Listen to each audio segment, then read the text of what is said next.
এয়া আমাৰ মাজত আমাৰ চিফ ৰেফাৰী অমৃত দেৱনাথ ডাঙৰীয়া, চবক এটা হাত চাপৰি দিবলৈ মই অনুৰোধ জনাইছোঁ। এখেত আমাৰ মাজত আমাৰ লগত ওতঃপ্ৰোতভাৱে জড়িত। যোৱা বছৰ আগৰ বছৰ তেখেত আহিছে। এই মৰম চাগে নেওচিব নোৱাৰি, তেওঁ খুব ব্যস্ত। তেখেতে কিন্তু এই ব্যস্ততাৰ মাজতো আমাৰ মাজত আহি আজি উপস্থিত হৈছে সুদূৰ মাৰ্ঘেৰিটাৰ পৰা।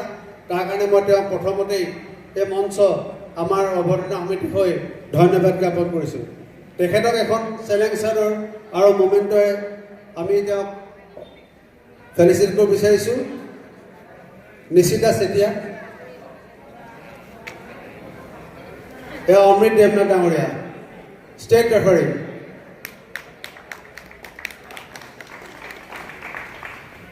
মই এইখিনিতে তেওঁক খুব চমুকৈ প্লেয়াৰ্ছক উদ্দেশ্যি দুআষাৰ ক'বলৈ অনুৰোধ জনালোঁ।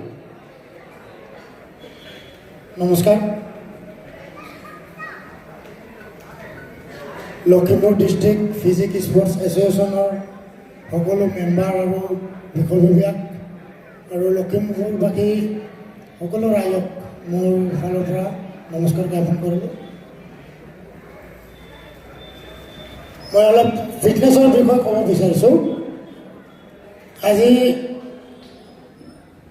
বডি বিল্ডিং বা যিকোনো এক্সাৰচাইজ, হাতৰ হওক, ৱাকিং হওক, যিকোনো ক্ষেত্ৰত, যিকোনো স্পৰ্টছত জিম কৰাটো বহুত দৰকাৰ।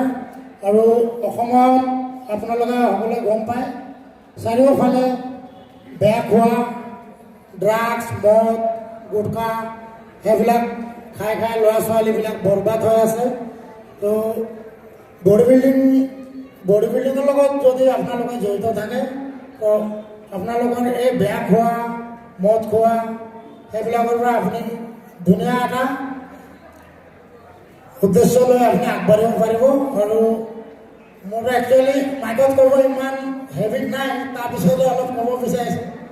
আৰু সকলোকে ধন্যবাদ জনাইছোঁ। আৰু এইটোৱে ক'ম, সুস্থ থাকক, জিম কৰক, যিকোনো এক্সাৰচাইজ কৰক, জিম, য়োগা আৰু ৰানিং চব কৰক আপোনালোকে, আৰু সুস্থ থাকক। ধন্যবাদ।